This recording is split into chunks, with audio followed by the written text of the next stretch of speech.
Order. I've now called Holly Walker. Thank you, Mr. Speaker. My question is to the Minister for Tertiary Education, Skills and Employment. Order.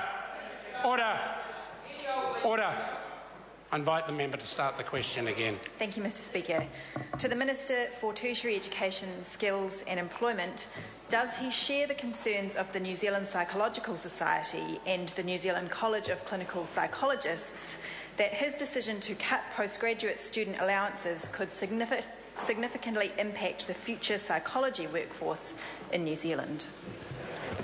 Honourable Stephen Joyce. Mr. Speaker, no, for a couple of reasons. Firstly, postgraduate psychology students are able to borrow interest-free from the student loan scheme, which remains one of the most generous schemes in the world. Secondly, like all postgraduate students, psychology students earn considerably more once they stop studying and go into the workforce than students who graduate with lower level qualifications. They are therefore in a much greater position to pay back an interest-free student loan. Supplementary. Supplementary question, Holly Walker. Thank you, Mr. Speaker. How are final year psychology students expected to support themselves without a student allowance when they have to work 32 hours per week in unpaid internships, in addition to a full course load? The Honourable Stephen Joyce. Well, Mr. Speaker, I believe I answered that question in the primary by saying that they could borrow from the student loan scheme, which provides them with a similar level of living costs than they would have achieved under an allowance. They would have to make a payment back to that in due course, but of course it's interest-free and taxpayers write off about 40% of the value of that loan. Supplementary. Supplementary question, Holly Walker.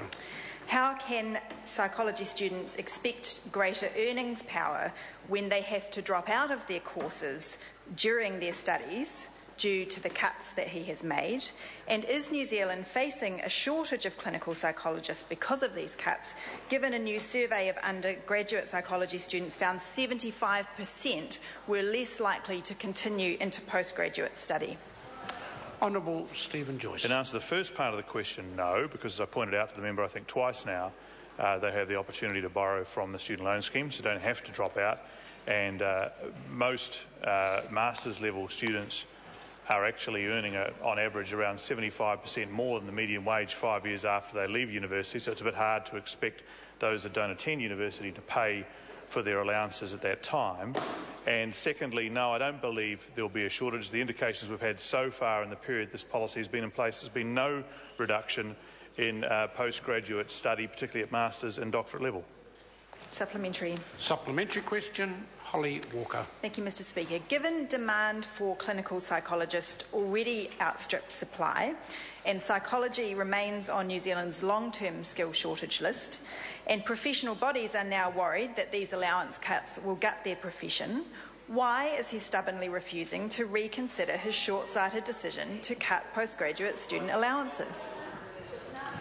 Honourable Stephen Joyce. Well, Mr. Speaker, if we strip away the hyperbole from that question, the simple reality is that I've had a number of bits of correspondence from the Psychological Society and so on, and yes, they don't like the policy because they'd rather that their students manage to keep having student allowances free. Well, the student allowances was going up dramatically.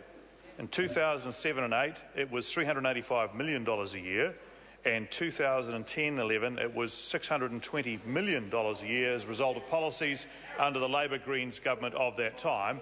It was unaffordable. It remains unaffordable. They get to borrow interest-free from the student loan scheme. I think most New Zealanders see that as very fair. I appreciate Mr Robertson doesn't, but he hasn't seen a student he doesn't want to throw more money at. Point of order, Mr. Speaker. Order. It's a point of order. Holly Walker. Thank you, Mr. Speaker. I seek leave to table research by the New Zealand Psychological Society and New zealand College of Clinical Psychologists on the effects of the student allowance cuts on their profession. Leave is sought to table research done by the Society. Is there any objection to that research being tabled? There has to be none. It can be tabled. Thank you, Mr. Speaker. Further point of order. Point of order, Holly Walker. I seek leave for the Education Student Allowances Availability Amendment Bill, a Members' Bill in my name, to be introduced and set down as Members' Order of the Day number 1. Order. So leave is sought to move forward a Members' Bill, and there is objection. Point of order, Honourable Clayton Cosgrove. Mr Speaker, in light of matters raised by the Honourable Shane Jones, I seek leave for the Commerce Cartels and Other Matters Amendment Bill to be moved to Government Order of the Day number 1 and read forthwith. Leave as so sought. Is there any objection? I call on Government Orders of the Day numbers 1 to 4. Taxation.